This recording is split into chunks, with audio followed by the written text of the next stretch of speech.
Good morning, Miss Joanna. Good morning, ma'am. Okay, Miss Joanna, can you tell me about yourself? Ma'am, I'm Joanna Eileen Flores Wassel, 28 years old, single mother, second year college undergraduate of Bachelor of Science in Information Technology, or BEST IT. Okay, I have few questions for you to answer, so let's start. Why do you want to work as a maid?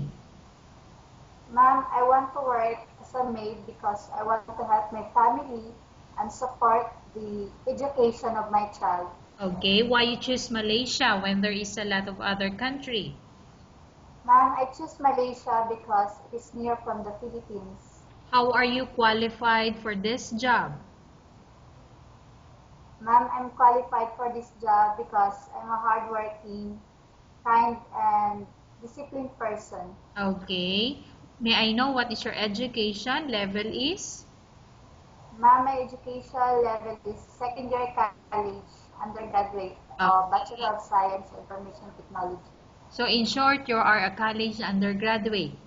Yes, ma'am. What is your recent working experience? Ma'am, my recent working experience is a sales agent.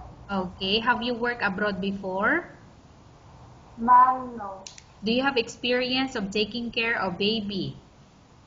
Yes, ma'am, because I'm a mother too.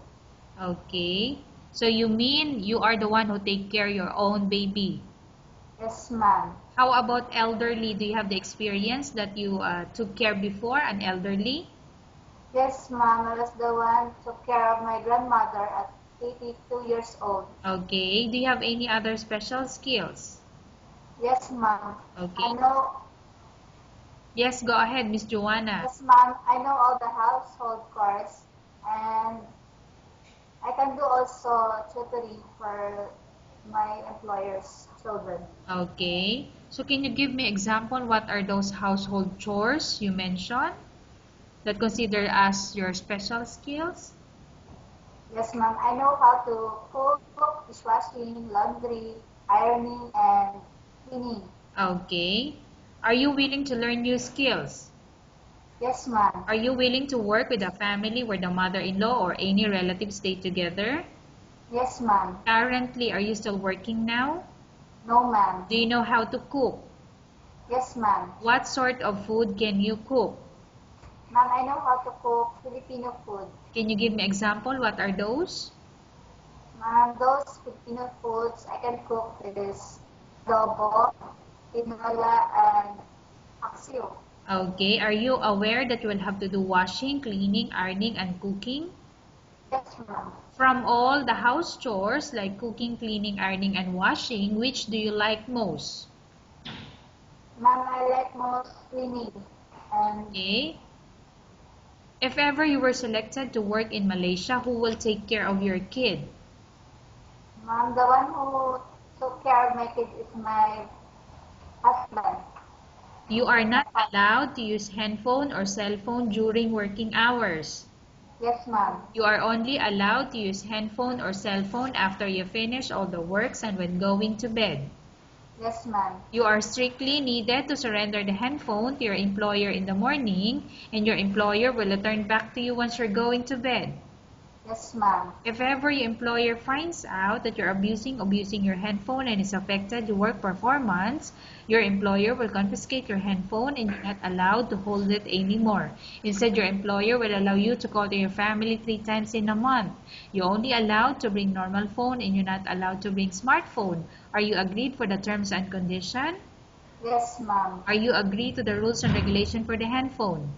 Yes, ma'am. How many years is the contract as you agreed and understand? Ma'am, 2 years contract. Can you describe for me your ethics or your attitude? My attitude is hardworking, honest, and kind. Okay, how can you assure to us that you will work hard in Malaysia? What will you do? Ma'am, I will work hard because I want to help my family and I will finish my 2 years contract. Okay, can you promise not to use the telephone without the permission of your employer? Yes, ma'am. Can you promise not to put on makeup but to dress properly while work? Yes, ma'am. Can you promise not to invite friends and relatives without the consent of your employer? Yes, ma'am. Can you promise not to ask for advance salary from your employer under any circumstances? Yes, ma'am. Do you really understand of the rules and regulation of the agency? Yes, ma'am. Do you pay any placement fee for you to come to Malaysia to work as a maid? Yes, ma'am. Do you pay, again, I'm going to repeat again the question. Listen carefully. Do you Yes, ma'am. pay any placement fee for you to come to Malaysia to work as a maid? No, ma'am. Do you have any history of sickness, example breast cancer or any other illness? No, ma'am. Do you suffer from any skin diseases, allergy or physical defect? No, ma'am. Have you suffered from any serious illness? No, ma'am. Do you smoke? No, ma'am. Do you have any tattoo in the body? No, ma'am. Do you take any prohibited drugs before? No, ma'am. Have you undergone any operation or surgery? No, ma'am. Are you medically fit? Are you fit to work? Yes, ma'am. Are you in any medication? No, ma'am. Are you allergic with any food? No, ma'am. Are you prepared to work for the employer of any race? Yes, ma'am. Are you prepared to eat the type of food taken or given by your employer? Yes, ma'am. Are you afraid of being left alone in the house? No, ma'am. Are you afraid of dogs or other pets? No, ma'am. Can you promise to work according to instruction from your employer? Yes, ma'am. Do you have any immediate family working in Malaysia? No, ma'am. Okay, Miss Joanna, we have finished our question section. Let's go to case study. I have a case study for you and I want you to answer me truthfully. Upon arrival in Malaysia within 6 months, if ever any of your family members pass away, what will you do? Will you continue to work till finish your contract or you will go back? Ma'am, I will continue my 2 years. Okay, tell us about yourself and why do you want to work in Malaysia as domestic helper? Ma'am, Joanna Aileen Wasser, 28 years old, single mother, second year college, undergraduate. I am a hardworking, kind and polite. I, I will work in Malaysia because I want to help my family and support, especially the education of my child. Okay, Miss Joanna, what do you want to tell to your employer who's watching your video?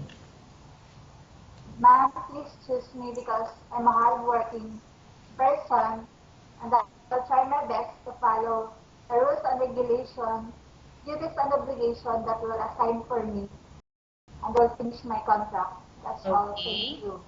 Thank you very much, Miss Joanna. We will update your agency if there's any selection made by the employer. Thank you, ma'am.